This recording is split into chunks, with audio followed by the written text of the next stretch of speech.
शांति 9/8/2025 प्रातः मुरली।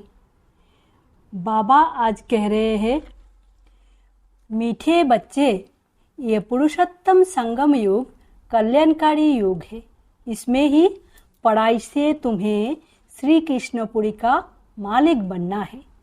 आज का प्रश्न है, बाप माताओं पर ज्ञान का कलश क्यों रखते हैं? कौन सी एक रिवाज भारत में ही चलती है? उत्तर है, पवित्रता की राखी बांध सबको पतित से पावन बनाने के लिए बाप माताओं पर ज्ञान का कलश रखते हैं। रक्षाबंधन का भी भारत में ही रिवाज है। बहन भाई को राखी बांधती है। यह पवित्रता की निशानी है। बाप कहते हैं, बच्चे तुम माँ मेकम याद करो तो पावन दुनिया के मालिक बन जाएंगे। गीत है भोलेनाथ से निराला। ओम शांति। ये है भोलेनाथ की महिमा, जिसके लिए कहते हैं देने वाला है। तुम बच्चे जानते हो, श्री लक्ष्मी नारायण को ये राज्य भाग्य किसने दिया? जरूर भगवान ने दिया होगा, क्योंकि स्वर्ग की स्थापना तो वही करते हैं। स्वर्ग की बादशाही भोलेनाथ ने जैसे लक्ष्मी नारायण को दी, वैसे ही श्री कृष्ण को दी। राधे कृष्ण अथवा लक्ष्मी नारायण की बात तो एक ही है, परंतु राजधानी है नहीं। उन्हों को सिवाय परमपिता परमात्मा के कोई राज्य दे नहीं सकते। उन्हों का जन्म स्वर्ग में ही कहेंगे। ये तुम बच्चे ही जानते हो। तुम बच्चे ही जन्माष्टमी पर समझाएंगे। श्री कृष्ण की जन्माष्टमी है तो राधे की भी होनी चाहिए, क्योंकि दोनों स्वर्ग के वासी थे।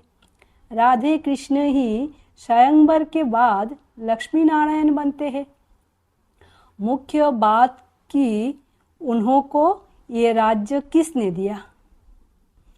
ये राज्य कब और किसने सिखाया?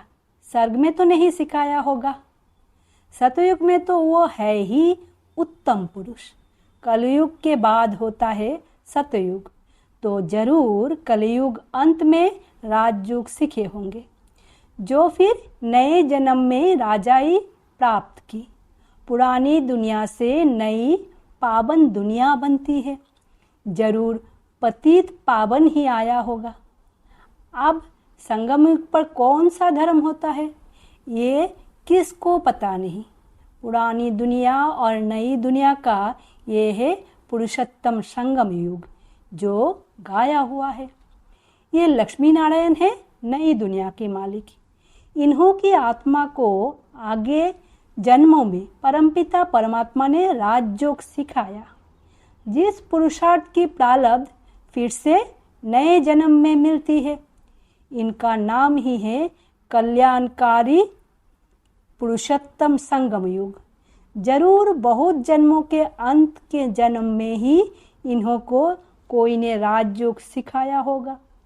कलयुग में है अनेक धर्म। सतयुग में था एक देवी देवता धर्म। संगम पर कौन सा धर्म है जिससे ये पुरुषार्थ कर राजयोग सीखे और सतयुग में प्रारब्ध होगी? समझा जाता है संगम युग पर ब्रह्मा द्वारा ब्राह्मण ही पैदा हुए। चित्र में भी है ब्रह्मा द्वारा स्थापना कृष्णपुरी की। विष्णु अथवा नारायणपुरी कहो, बात तो एक ही है। अभी तुम जानते हो, हम कृष्णपुरी के मालिक बनते हैं इस पढ़ाई से और पावन बनने से। शिव भगवान उवाच है ना, श्री कृष्ण की आत्मा ही बहुत जन्म के अंत के जन्म में फिर ये बनती है। 84 जन्म लेते हैं ना, ये है 84वां जन्म। इनका ही फिर ब्रह्मा नाम रखते हैं। नहीं तो फिर ब्रह्मा कहाँ से आया? ईश्वर ने रचना रची तो ब्रह्मा विष्णु शंकर कहाँ से आए? कैसे रचा? क्या छू मंत्र किया जो पैदा हो गए? बाप ही उन्हों की हिस्ट्री बताते हैं। एडप्ट किया जाता है तो नाम बदलते हैं। ब्रह्मा नाम तो नहीं था ना। कहते हैं बहुत जन्म के अंत में आदि आदि तो जरूर पतित मनुष्य हुआ। ब्रह्मा कहाँ से आया किसको भी पता नहीं है। बहुत जन्म के अंत का जन्म किसका हुआ? वो तो लक्ष्मी नारायण ने ही बहुत जन्म लिए हैं। नाम रूप देश काल बदलता जाता है। श्री कृष्ण के चित्र में 84 जन्म की कहानी क्लियर लिखी हुई है। जन्माष्टमी पर श्री कृष्ण के चित्र भी बहुत बिकते होंगे, क्योंकि श्री कृष्ण के मंदिर में तो सब जाएंगे ना। राधे कृष्ण के मंदिर में ही जाते हैं। श्री कृष्ण के साथ राधे जरूर होगी। राधे कृष्ण प्रिंस प्रिंसेस ही लक्ष्मी नारायण महाराजा महारानी बनते हैं। उन्होंने ही 84 जन्म लिए। फिर अंत के जन्म में ब्रह्मा सरस्वती बने।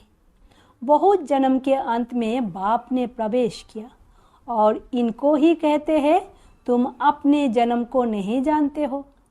तुम पहले जन्म में लक्ष्मी नारायण थे, फिर यह जन्म लिया। उन्होंने अर्जुन का नाम कह दिया है। अर्जुन को राजयोग सिखाया, अर्जुन को अलग कर दिया है, परंतु उनका नाम अर्जुन है नहीं। ब्रह्मा का जीवन चरित्र चाहिए ना, परंतु ब्रह्मा और ब्राह्मणों का वर्णन कहाँ भी है नहीं। यह बातें बाप ही बैठ समझाते हैं। सब बच्चे सुनेंगे, फिर बच्चों औरों को समझाएंगे। कथा सुनकर फिर औरों को बैठ सुनाते हैं। तुम भी सुनते हो फिर सुनाते हो। ये है पुरुषोत्तम संगम युग, लीप युग, एक्स्ट्रा युग। पुरुषोत्तम मास पड़ता है तो 13 मास हो जाते हैं। इस संगम युग के त्योहार ही हर वर्ष मनाते हैं। इस पुरुषोत्तम संगम युग का किसको पता नहीं है। इस संगम युग पर ही बाप आकर पवित्र बनाने की प्रतिज्ञा कराते हैं। पतित दुनिया से पावन दुनिया की स्थापना करते हैं। रक्षाबंधन का भी भारत में ही रिवाज है। बहन भाई को राखी बांधती है, परंतु वह कुमारी भी फिर अपवित्र बन जाती है। अभी बाप ने तुम माताओं पर ज्ञान का कलश रखा है। जो ब्रह्म कुमार कुमारियां बैठ पवित्रता की प्रतिज्ञा कराने राखी बांधती है। बाप कहते हैं माम एकम याद करो तो पावन दुनिया के मालिक बन जाएंगे। बाकी कोई राखी आदि बांधने की दरकार नहीं है। यह समझाया जाता है। जैसे साधु सन्यासी लोग दान मांगते हैं। कोई कहते हैं क्रोध का दान दो, कई कहते हैं प्याज मत खाओ। जो खुद नहीं खाते होंगे वो दान लेते होंगे। इन सब से भारी प्रतिज्ञा तो बेहद का बाप कराते हैं। तुम पावन बनना चाहते हो तो पतित पावन बाप को याद करो। द्वापर से लेकर तुम पतित बनते आए हो। अब सारी दुनिया पावन चाहिए, वो तो बाप ही बना सकते हैं। सर्वों का गति सद्गति दाता कोई मनुष्य हो नहीं सकता। बाप ही पावन बनने की प्रतिज्ञा लेते हैं। भारत पावन स्वर्ग था ना। पतित पावन वो परमपिता परमात्मा ही है। श्री कृष्ण को पतित पावन नहीं कहेंगे। उनको तो जन्म होता है। उनके तो माँ बाप भी दिखाते हैं। एक शिव का ही अलौकिक जन्म है। वह खुद ही अपना परिचय देते हैं कि मैं साधारण तन में प्रवेश करता हूँ। शरीर का आधार जरूर लेना पड़े। मैं ज्ञान का सागर पतित पावन राजयोग सिखलाने वाला हूँ। बाप ही स्वर्ग का रचयिता है और नरक का विनाश कराते हैं। जब स्वर्ग है तो नरक नहीं। अभी पूरा रो रब नरक है। जब बिल्कुल तमप्रधान नर्क बनता है तब ही बाप आकर सतप्रधान स्वर्ग बनाते हैं। 100% पतित से 100% पावन बनाते हैं। पहला जन्म जरूर सतप्रधान ही मिलेगा। बच्चों को विचार सागर मंथन कर भाषण करना है, समझाना, फिर हर एक का अलग अलग होगा। बाप भी आज एक बात, कल फिर दूसरी बात समझाएंगे। एक जैसे समझानी तो हो ना सके। समझो टेप से कोई एक्यूरेट सुने भी, परंतु फिर एक्यूरेट सुना नहीं सकेंगे। फर्क जरूर पड़ता है। बाप जो सुनाते हैं तुम जानते हो, ड्रामा में सारी नूंद है। अक्षर बाई अक्षर जो कल पहले सुनाया था वो फिर आज सुनाते हैं। ये रिकॉर्ड भरा हुआ है। भगवान खुद कहते हैं, मैंने जो 5000 वर्ष पहले हुबहू अक्षर बाई अक्षर सुनाया है वही सुनाता हूँ। यो शूट किया हुआ ड्रामा है, इसमें फर्क जरा भी नहीं पड़ सकता। इतनी छोटी आत्मा में रिकॉर्ड भरा हुआ है। अब श्री कृष्ण जन्माष्टमी कब हुई थी ये भी बच्चे समझते हैं। आज से 5000 वर्ष से कुछ दिन कम कहेंगे, क्योंकि अभी पढ़ रहे हैं। नई दुनिया की स्थापना हो रही है। बच्चों को दिल में कितनी खुशी है। तुम जानते हो श्री कृष्ण की आत्मा ने 84 का चक्र लगाया है। अब फिर श्री कृष्ण के नाम रूप में आ रही है। चित्रों में दिखाया है। पुरानी दुनिया को लात मार रहे हैं, नई दुनिया हाथ में है। अभी पढ़ रहे हैं, इसीलिए कहा जाता है श्री कृष्ण आ रहे हैं। जरूर बाप बहुत जन्म के अंत में ही पढ़ाएंगे। ये पढ़ाई पूरी होगी तो श्री कृष्ण जन्म लेंगे। बाकी थोड़ा टाइम है पढ़ाई का। जरूर अनेक धर्म का विनाश होने बाद श्री कृष्ण का जन्म हुआ होगा। 100 भी एक श्री कृष्ण तो नहीं, सारी श्री कृष्ण पूरी होगी। यह ब्राह्मण ही है जो फिर ये राजयोग सीख देवता पद पाएंगे। देवता बनते ही है नॉलेज से। बाप आकर मनुष्यों से देवता बनाते हैं पढ़ाई से। यह पाठशाला है, इसमें सबसे जास्ती टाइम लगता है। पढ़ाई तो सहज है, बाकी योग में मेहनत। तुम बता सकते हो श्री कृष्ण की आत्मा अब राजयोग सीख रही है, परमपिता परमात्मा द्वारा। शिव बाबा ब्रह्मा द्वारा हम आत्मा को पढ़ा रहे हैं विष्णुपुरी का राज्य देने। हम प्रजापिता ब्रह्मा के ब्रह्म बच्चे ब्राह्मण ब्राह्मणियाँ हैं। यह है संगम युग। यह बहुत छोटा सा युग है। चोटी सबसे छोटी होती है ना, फिर उनसे बड़ा मुख, उनसे बड़ा बाहें, उनसे बड़ा पेट, उनसे बड़ी टांगे विराट रूप दिखाते हैं, परंतु उसकी समझाने कोई नहीं देते। तुम बच्चों को ये 84 जन्म के चक्र का राज समझाना है। शिव जयंती की बाद है श्री कृष्ण जयंती। तुम बच्चे के लिए ये है संगम युग, तुम्हारे लिए कलयुग पूरा हो गया। बाप कहते हैं, मीठे बच्चों, अब मैं आया हूँ तुमको सुखधाम शांतिधाम ले जाने लिए। तुम सुखधाम के रहवासी थे, फिर दुखधाम में आए। पुकारते हो बाबा आओ इस पुरानी दुनिया में। तुम्हारी दुनिया तो नहीं है। अभी तुम क्या कर रहे हो? योग बल से अपनी दुनिया स्थापन कर रहे हो। कहाँ भी जाता है अहिंसा परमो देवी देवता धर्म। तुमको अहिंसक बनना है। ना काम कटारी चलानी है, ना लड़ना झगड़ना है। बाप कहते हैं, मैं हर 5000 वर्ष बाद आता हूँ, लाखों वर्ष की बात ही नहीं। बाप कहते हैं, यज्ञ तप दान पुण्य आदि करते तुम नीचे गिरते आए हो। ज्ञान से ही सद्गति होती है। मनुष्य तो कुंभकर्ण की नींद में सोए हुए हैं, जो जगते ही नहीं। इसीलिए बाप कहते हैं, मैं कल्प कल्प आता हूँ, मेरा भी ड्रामा में पार्ट है, पार्ट बगैर मैं भी कुछ नहीं कर सकता हूँ। मैं भी ड्रामा के बंधन में हूँ, पूरे टाइम पर आता हूँ। ड्रामा के प्लान अनुसार मैं तुम बच्चों को वापस ले जाता हूँ। अब कहता हूँ मन मना भव, परंतु इनका भी अर्थ कोई नहीं जानते हैं। बाप कहते हैं, देह के सब संबंध छोड़ मामेकम याद करो तो तुम पावन बन जाएंगे। बच्चे मेहनत करते रहते हैं बाप को याद करने की। ये है ईश्वरीय विश्वविद्यालय। सारे विश्व को सद्गति देने वाला दूसरा कोई ईश्वरीय विश्वविद्यालय हो ना सके। ईश्वर बाप खुद आकर सारे विश्व को चेंज कर देते हैं, हेल से हेवन बनाते हैं, जिस पर फिर तुम राज्य करते हो। शिव को बाबुलनाथ भी कहते हैं, क्योंकि वो आकर तुमको काम कटाड़ी से छुड़ाए पावन बनाते हैं।